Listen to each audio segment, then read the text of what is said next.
우리 딸 겨우 전셋집 들어가라고 시집 보내는 거 아닙니다. 충격적인 사돈댁의 말에 나는 할 말을 잃었다. 나는 동네의원에서 간호조무사로 일하며 평생 아들 하나 바라보며 살아온 65세 윤명자이다. 남편은 사고로 일찍 세상을 떠났고 그날부터 나는 엄마이자 아빠였다. 월세 10평짜리 반지하에서 시작해 뼈 빠지게 일하며 아들을 대학까지 보냈다. 그렇게 잘 커준 아들이 어느 날 말했다. 결혼하고 싶다고. 눈물이 먼저 났다. 축복이었다. 내 품에서 커준 아이가 이제 한 가정을 이루겠다고 하다니. 예비 며느리란 아가씨도 한 번 만났는데 참하고 착해 보였다. 간호사라더라. 같은 직업군이라 그런지 말도 잘 통했다. 나는 아들에게 말했지. 엄마가 뭐 큰 건 못해줘도 손 안 벌리게는 도와줄게. 그렇게 상견례 자리가 잡혔다. 며느리 측 부모님이 인천에 살아 인천의 한정식집에서 하기로 했다. 난 며칠 전부터 정장도 하나 새로 장만하고 아들에게 줄 통장을 조심스레 꺼내 정리해뒀다. 퇴직금 조금이랑 30년간 모은 적금, 그리고 경조사비로 모은 현금 몇 장.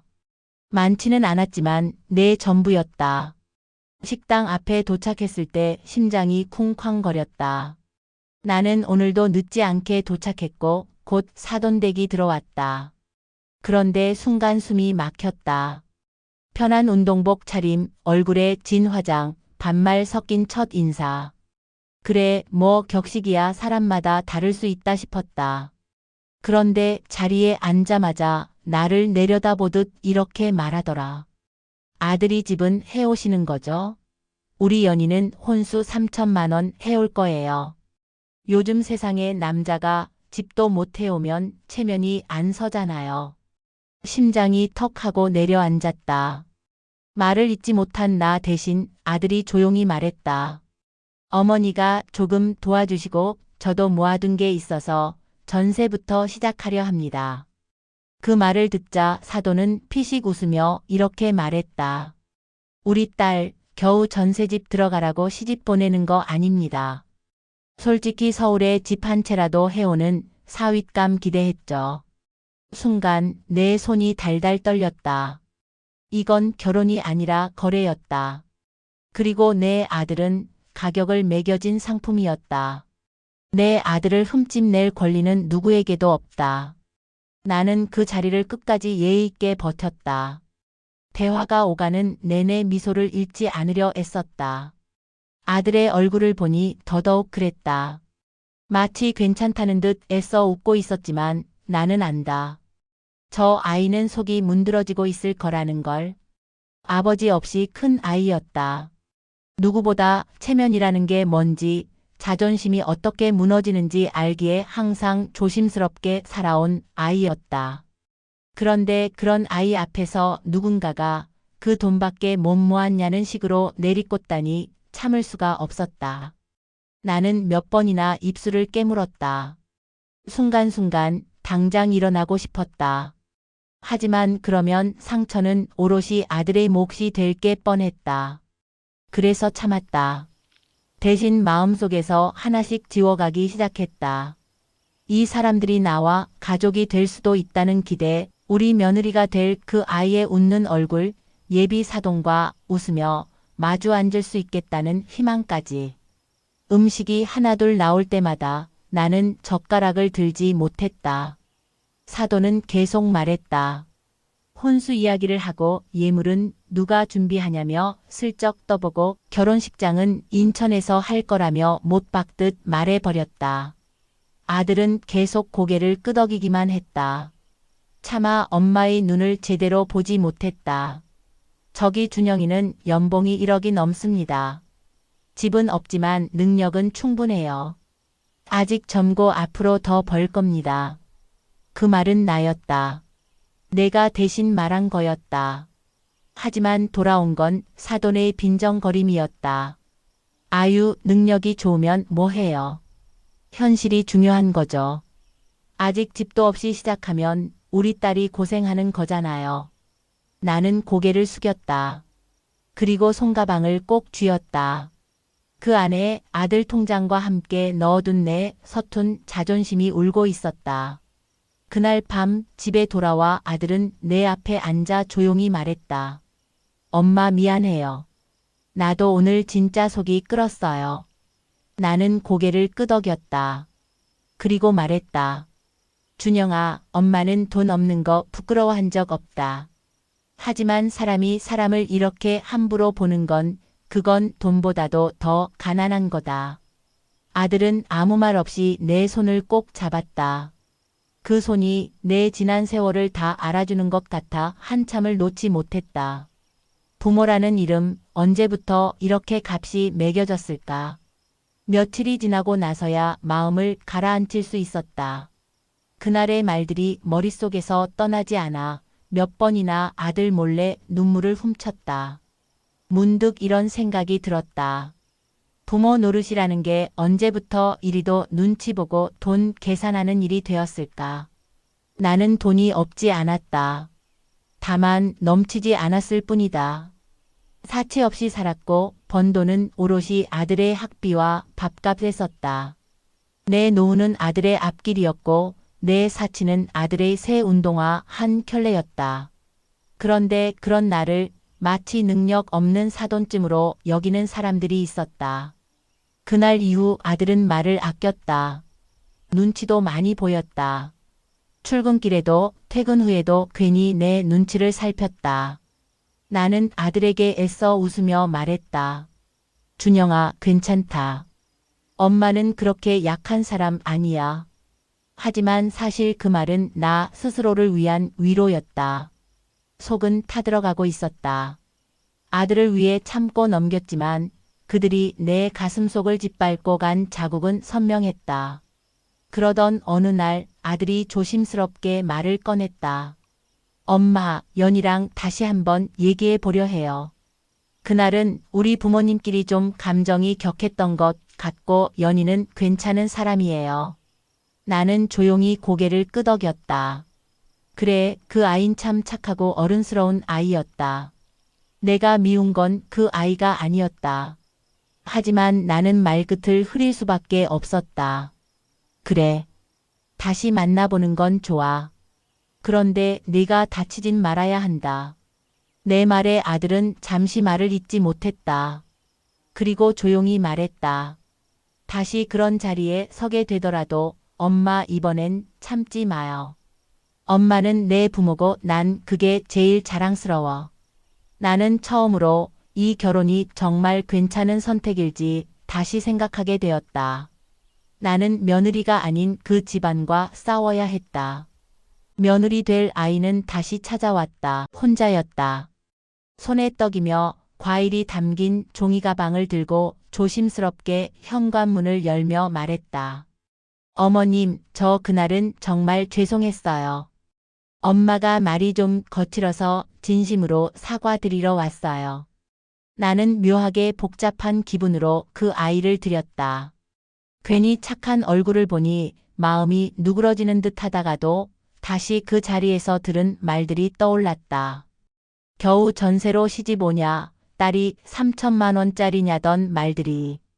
그래, 앉아. 너는 아무 잘못 없어. 그날도 조용히 있었잖니.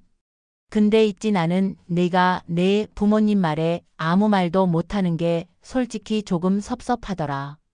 그 아이는 눈을 동그랗게 뜨더니 고개를 숙였다. 저도 그랬어요. 마음속으로는 말리고 싶었고 속상했어요. 그런데 그게 엄마라서 차마 어떻게 말을 못하겠더라고요. 나는 숨을 들이켰다. 그 말이 거짓은 아니라는 걸 알았다. 하지만 그게 현실을 바꾸진 않았다. 너랑 내 아들이 잘 지내는 건 나도 알아. 그래서 너를 원망하고 싶진 않아. 하지만 결혼은 두 사람만 하는 게 아니잖니. 그 집안이 앞으로 너희가 살아갈 날들의 짐이 되진 않을까 걱정이다. 그 아이는 잠시 말이 없더니 이렇게 말했다. 어머님, 저희 부모님 바꾸긴 힘들 거예요. 그런데 저 진짜 준영이랑 결혼하고 싶어요. 어머님이 허락 안 해주시면 전 아마 평생 후회할 것 같아요. 그 순간 나는 다시 고민하게 됐다. 저렇게까지 말하는 걸 보니 저 아이는 진심이었다. 하지만 나는 내 아들의 삶이 다시 상처받지 않길 바랐다. 그날 밤 아들이 퇴근하고 들어왔다. 나는 조용히 말했다. 연이 왔다 갔어. 그 아이는 괜찮은 아이야. 그런데 엄마는 네가 저 집안과 싸우는 결혼을 하지 않았으면 좋겠어. 아들은 한참을 말없이 앉아 있다가 작게 말했다. 엄마, 이번엔 내가 지켜볼게요. 우리 둘이 잘해볼게요. 나는 아무 대답도 하지 않았다. 그저 조용히 아들의 등을 쓰다듬었다. 어쩌면 이 결혼은 며느리와 싸우는 게 아니라 그 집안과 맞서는 일이 될지도 몰랐다. 며느리 될 아이는 자주 찾아왔다. 눈치 보며 문을 두드리고 짧게 안부를 묻고 아들에게 간식을 싸다 주곤 갔다. 그런 모습을 보며 나는 이 아이가 정말 아들을 좋아한다는 걸 느꼈다. 하지만 마음 한편엔 아직 그 상견례 날의 상처가 가시지 않았다. 그날 이후로도 사돈댁에서는 한두 번 전화를 걸어왔다. 주로 예식장이나 예물 준비 관련한 이야기였다. 대화의 말투는 달라졌지만 그 바탕에 깔린 당연한 듯한 요구는 여전했다. 식장은 인천 쪽으로 정하죠. 연희 혼수는 다 준비할 테니 집은 사돈댁에서 마치 협상이라도 하는 듯한 말투에 나는 매번 전화를 끊고 나서 이가 갈렸다. 그러던 중 아들이 나를 불렀다. 진지한 얼굴이었다. 엄마, 결혼 날짜를 잡고 싶어요.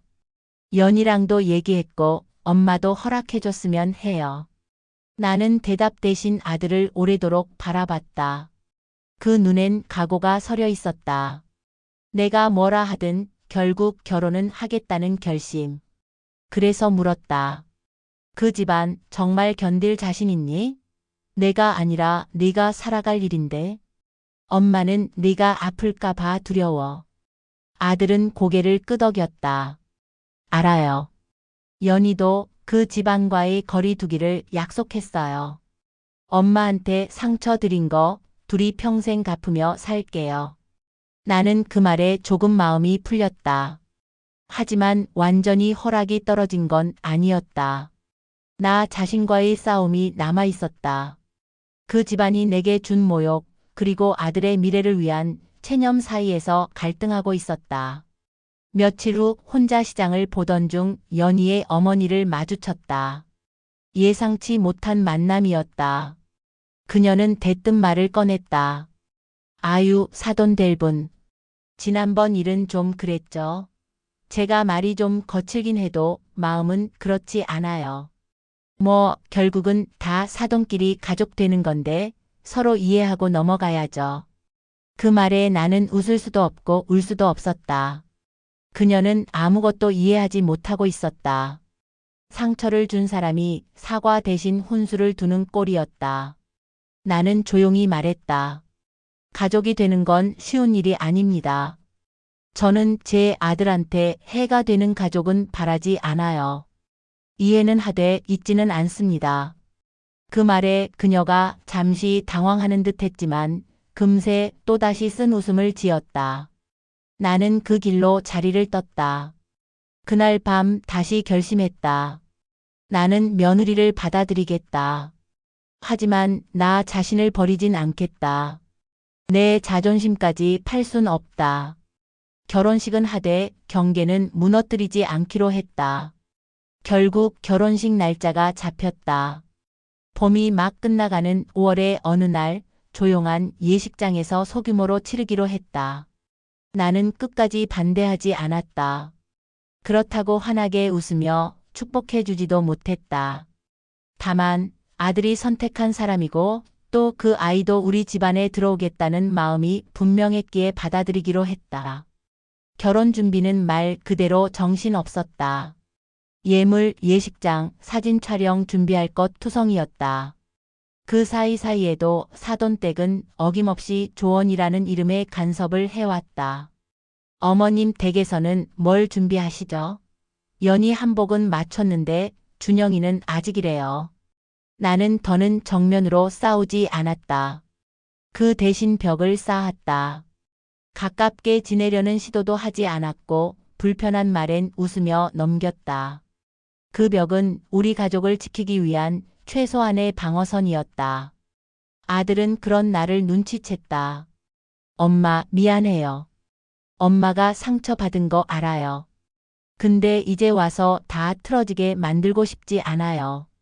나는 고개를 끄덕였다. 그 누구보다 너를 지키고 싶었어. 근데 내가 그 아이를 그렇게 지키고 싶다면 엄마도 너를 놓아줘야겠지. 결혼식 날 아침 나는 거울 앞에 오래 앉아 있었다. 눈가 주름에 파운데이션을 2번 덧바르고 오래된 귀걸이를 꺼내 달았다. 그 순간 스쳐간 생각 하나. 나는 이 결혼식에서 내 자존심도 같이 보내야 하나? 하지만 식장에 들어선 아들의 얼굴을 보자 그 모든 생각이 멈췄다. 준영이는 입꼬리를 살짝 올리며 내게 속삭였다. 엄마 정말 고마워요. 이렇게까지 해줘서. 그 말 한마디에 그간의 상처가 덜어지는 듯 했다. 나는 답했다. 행복해져야 한다. 그것만 지켜줘. 신부 입장곡이 울리고 며느리가 들어섰다.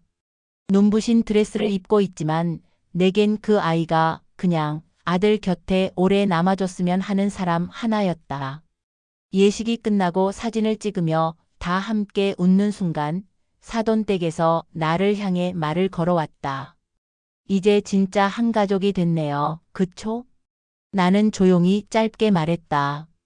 가족이라면 서로를 존중해야 하겠죠. 그게 기본입니다. 그 말에 잠시 흐르던 정적. 하지만 나는 더는 무너지지 않았다. 내 아들의 어머니로서 그리고 한 사람의 여자로서 지켜야 할 선이 있다는 걸 오늘 다시 확인한 순간이었다. 며느리는 들어왔지만 나는 시어머니가 되지 않았다. 결혼 후 한 달. 처음엔 평온한 듯 했다. 아들은 출근했고 며느리는 병원에 출근했다. 주말이면 어김없이 얼굴을 비쳤고 나는 김치며 장조림을 싸서 보냈다. 표면적으로는 모든 게 괜찮아 보였다. 하지만 나는 알고 있었다. 속이 끓는다는 걸. 그 아이는 나를 어머니라고 불렀지만 나는 여전히 그 아이를 남의 집 딸로 느꼈다. 이유는 단순했다. 결혼을 반대해서가 아니었다. 함께한 기억이 없었고 그 집안에서 내가 받은 모욕의 그림자가 너무 길게 드리워져 있었기 때문이었다. 한 번은 며느리가 조심스레 물었다. 어머님, 저녁에 시간 괜찮으시면 식사 한 끼 대접드리고 싶어요. 나는 한참을 망설였다. 그래, 그러자. 그날 저녁 작은 식당에서 셋이 마주 앉았다. 준영이는 밝은 얼굴이었고 며느리는 요리를 고르며 나를 살폈다. 식사 중간 며느리가 조심스럽게 말했다. 사실 어머님 앞에서 여전히 긴장돼요. 어머님이 저 싫어하실까봐. 그 말에 나는 젓가락을 잠시 내려놓았다. 그리고 처음으로 진심을 내비쳤다. 싫어한 적 없어. 다만 믿지 못했던 거지. 내가 아니라 내 부모님. 나는 내 아들을 지키기 위해서 거리를 뒀던 거야. 며느리는 고개를 숙였다. 조용히 눈물을 닦는 모습이 어쩐지 낯설지 않았다. 나도 그런 시절이 있었으니까. 시댁 눈치 보며 억지 웃음을 지었던 때가 있었다. 그 순간 깨달았다. 나는 시어머니가 되길 거부하고 있었다. 아들의 아내는 받아들였지만 내 삶 속에 시집이라는 자리를 다시 세우고 싶지 않았던 것이다. 하지만 나는 다짐했다. 이 아이를 시어머니 마이너스 며느리 관계로 묶지 말자고. 그냥 좋은 사람으로서 곁에 두자고. 그게 내가 할 수 있는 최선이었다. 집으로 돌아오는 길 아들이 물었다. 엄마, 오늘 좀 마음이 풀렸어요? 나는 창밖을 보며 조용히 대답했다. 사람이 사람답게 사는 게 얼마나 어려운 일인지 오늘 다시 알았어. 너희는 그렇게 살도록 해. 이제 나는 아들의 인생을 믿어주기로 했다. 결혼한 지 6개월이 흘렀다. 봄이 지나 여름이 오고 계절이 2번 바뀌는 동안 우리 관계도 조금씩 달라졌다. 며느리는 가끔 내게 전화를 걸었다. 반찬을 만들었다며 한 통, 병원에서 있었던 일들을 툭툭 얘기하며 또 한 통. 나는 매번 짧게 대답했지만 마음속 깊은 곳에서는 그 아이의 노력에 감사하고 있었다. 어느 날 아들이 집에 들렀다. 반찬 몇 가지를 싸주며 나는 물었다. 연희 요즘 어때? 많이 바쁘겠네. 아들은 웃으며 말했다. 그런데도 엄마 이야기 자주 해. 엄마가 김치 담그면 맛이 다르다고. 자기도 배우고 싶다고 했어. 그 말에 가슴이 찌르르 했다. 사랑받는다는 건 이런 건가? 천천히 조용히 벽을 허무는 손길 하나하나가 쌓이면서 마음이 움직이는 것 같았다. 나는 며칠 후 며느리에게 전화를 걸었다. 김치 담그는 날이었다. 연아, 시간 되면 엄마네 집 좀 들를래? 김장김치 좀 담글 건데 손이 모자라서. 전화기 너머의 목소리는 놀라움과 기쁨이 섞여 있었다. 네, 저 당장 갈게요. 그날 우리는 함께 배추를 절이고 양념을 버무렸다. 며느리는 고무 장갑을 끼고 쩔쩔맸지만 내 눈엔 모든 게 사랑스러웠다. 간을 보며 웃고 김치를 한 포기씩 담으며 나는 처음으로 며느리에게 말했다. 이 집 며느리로 들어와 줘서 고맙다. 진심이야. 그 아이는 눈을 동그랗게 뜨더니 고개를 푹 숙였다. 말없이 고맙다는 인사 대신 고개를 오래 숙여 있었다. 그 순간 모든 상처와 오해가 흙먼지처럼 날아가 버린 것 같았다. 나는 이제 안다. 아들이 잘 자란 건 내 몫이었고 그 아이가 잘 사는 건 내 손을 놓는 데서 시작된다는 걸.